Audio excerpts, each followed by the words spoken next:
পঞ্চায়ত নিৰ্বাচনত বিজয় হোৱাৰ পিছত যেন এক প্ৰকাৰ নামি পৰিছে হৰ্চ ট্ৰেডিঙত।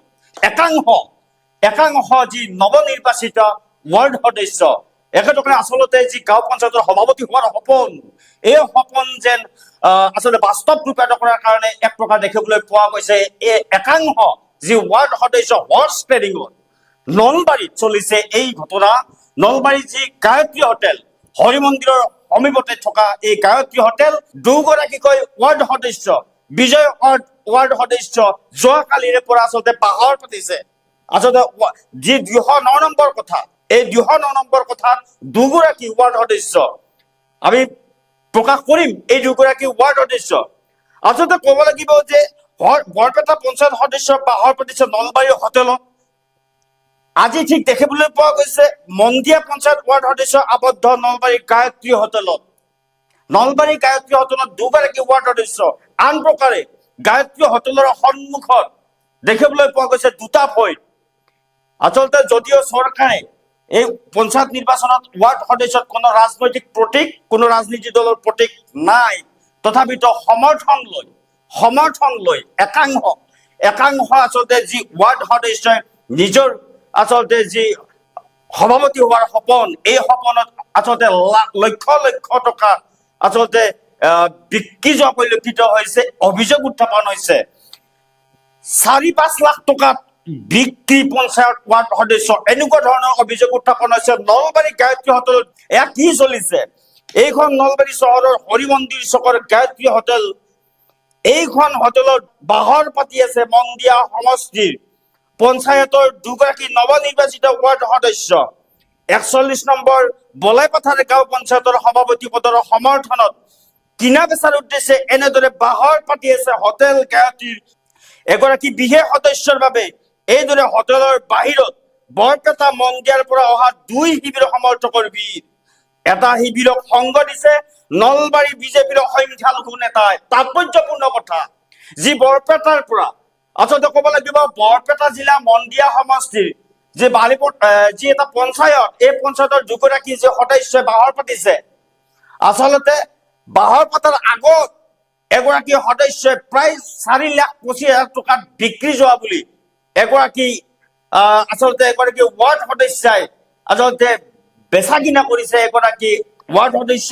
আৰু ইয়াকে লৈ নলবাৰীৰ এগৰাকী সংখ্যালঘু নেতা, বিজেপি সংখ্যালঘু নেতা এইসকলক সংগ দিছে। এটা সমৰ্থনকাৰীক আচলতে সমৰ্থন কৰিছে, তাৰ এটা হয়তো নলবাৰী বিজেপিৰ দেখিবলৈ পোৱা গৈছে এগৰাকী সংখ্যালঘু নেতা।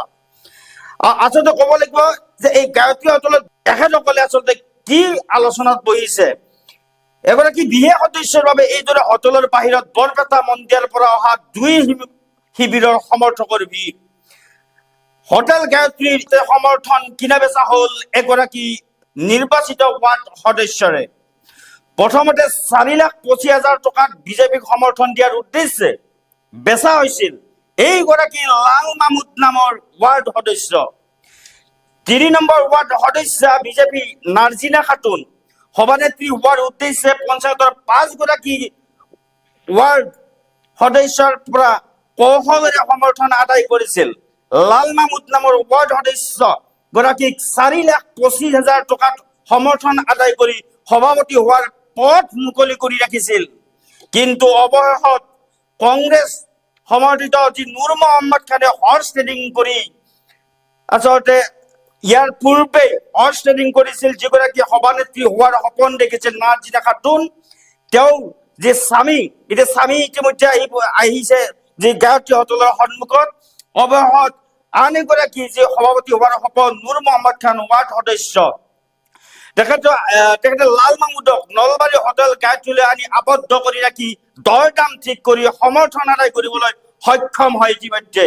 আৰু অৱশেষত নুৰ মহম্মদ খানে যিগৰাকী লাল মামুদ ৱাৰ্ড সদস্য, যি নাৰ্জিনাৰ পৰা যি টকা লৈছিল ৪,২৫,০০০ টকা লোৱাৰ অভিযোগ, এই টকা নাৰ্জিনাৰ স্বামী ৰফিকুল ইছলামক উভতাই দিয়ে বুলি এক প্ৰকাৰ খবৰ আহিছে।